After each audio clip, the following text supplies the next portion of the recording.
আজ এক উৎসবমুখর পরিবেশের মধ্য দিয়ে কামাখাগুড়ি রেলওয়ে স্টেশনে এসে পৌঁছালেন বিধায়ক মনোজ কুমার ওরাও।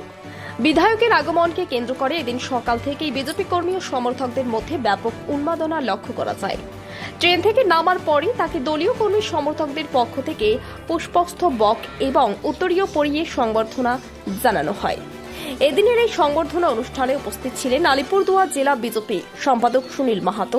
এছাড়া উপস্থিত ছিলেন ৩ নং মণ্ডল সভাপতি সঞ্জীব রায় এবং ৩ নং মণ্ডল সাধারণ সম্পাদক দেবেশ বর্মন। বিধায়ককে পুষ্পস্তবক ও উত্তরীয় পরিয়ে স্বাগত জানান কামাখাগুড়ির ২ নং অঞ্চল প্রমুখ দিলীপ পাণ্ডে এবং ১ নং অঞ্চল প্রমুখ পরিতোষ দে। নেতৃত্বের পাশাপাশি এলাকার অন্যান্য বিশিষ্ট বিজেপি কর্মী ও স্থানীয় বাসিন্দারাও বিধায়ককে স্বাগত জানাতে স্টেশনে ভিড় জমান। জয়ধ্বনি উচ্ছ্বাসের মধ্য দিয়ে বিধায়ককে বরণ করে নেওয়া হয়।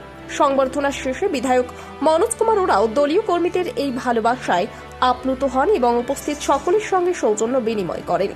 এলাকার উন্নয়নমূলক কাজ এবং সাংগঠনিক বিষয়ে উপস্থিত নেতৃত্বের সঙ্গে তার সংক্ষিপ্ত আলোচনা হয় বলে দলীয় সূত্রে জানা গেছে।